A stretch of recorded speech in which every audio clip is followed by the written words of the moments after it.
చూస్తాం. చాలామంది కళాకారులు అయితే కొంతమంది అత్యున్నత స్థాయిలో రాణిస్తూ ఉంటారు. కొంతమంది వాళ్లకు తగ్గట్టుగా పర్ఫార్మెన్సెస్ ఇచ్చినప్పటికీ కూడా ఒక రకమైన నిరాశ, నిస్పృహకు లోనై చాలామంది కూడా సూసైడ్ టెండెన్సీతో కూడా ఉంటూ ఉంటారు.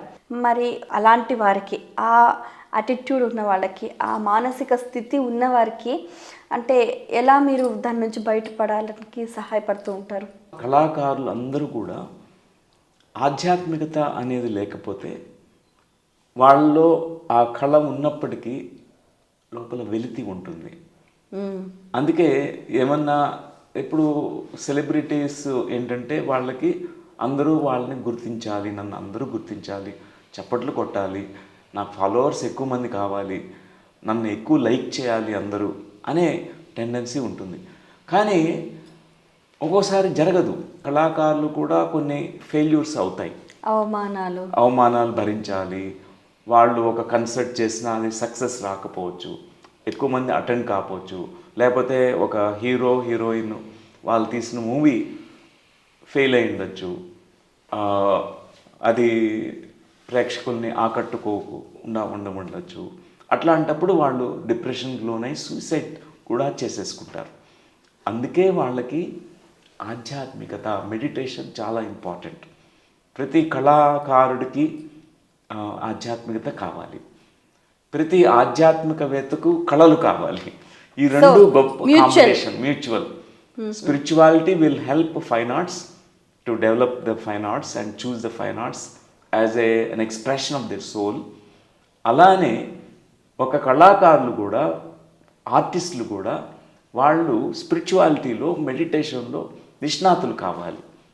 అప్పుడు వాళ్ళలో ఆ బ్యాలెన్స్ అనేది వస్తుంది, ఆ వెలితి ఉండదు కళాకారులకు. అప్పుడు మనం చూసుకుంటే మహానటి సావిత్రి కానివ్వండి, ఇంకా ఎంతోమంది ఆర్టిస్టులు కూడా సూసైడ్ అటెంప్ట్స్ చేసిన సందర్భాలు మనకు తెలిసిందే.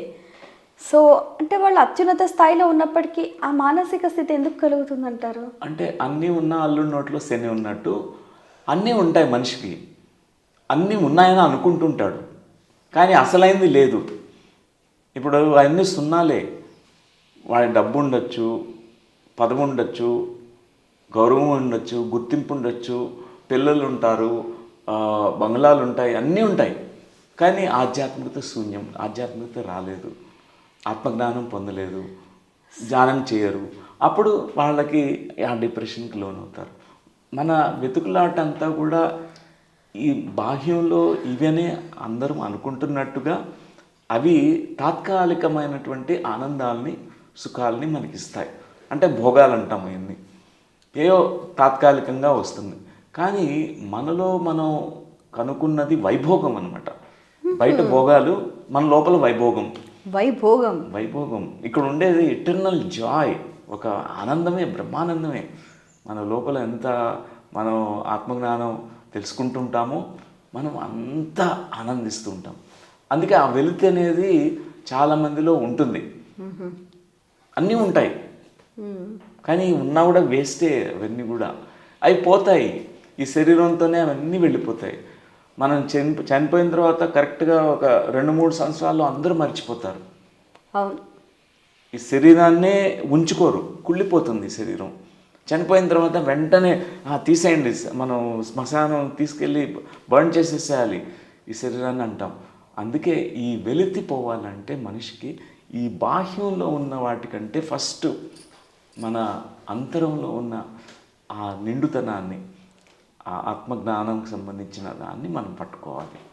అప్పుడే కళాకారులు చాలా గొప్పగా వాళ్ళు సృష్టి చేయగలుగుతారు. కొత్త కళాత్మకమైనటువంటి భౌతిక ప్రపంచంలో అత్యద్భుతమైన సృష్టి చేస్తారు.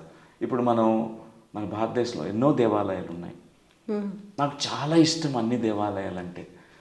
అక్కడికి వెళ్ళి మెడిటేషన్ చేస్తాను, అక్కడ ఉండే కళల్ని ఆరాధిస్తాను నేను. ఎందుకంటే ఇప్పుడు చిదంబరం ఉంది, అలా మనం చాలా టెంపుల్స్ చెన్నైలో, తమిళనాడులో చాలా ఉన్నాయి. అలానే భారతదేశం అంతా ఉంటాయి. అక్కడికి వెళ్ళినప్పుడు ఆ శిల్పాలు ఎలా చెక్కారో చూస్తే ఆ కళాకారుల్ని మనం మెచ్చుకోకుండా ఉండలేము. అవును. వాళ్ళ ఎంత అద్భుతమైన ఆధ్యాత్మికత స్థితి ఉంటే కానీ అలాంటి కళాత్మకమైన శిల్పాలను చెక్కలేరు.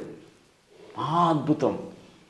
ఒక దగ్గర Nataraju 108 dance pastures, wow 108. 108 dance pastures అన్ని పైన బొమ్మలు గీశారు, పెయింట్ చేశారనమాట. అంటే ఎంత అద్భుతం అది. శివుడు, ఆ పరమశివుడు ఆనందం వేస్తే డ్యాన్స్ చేస్తారంట.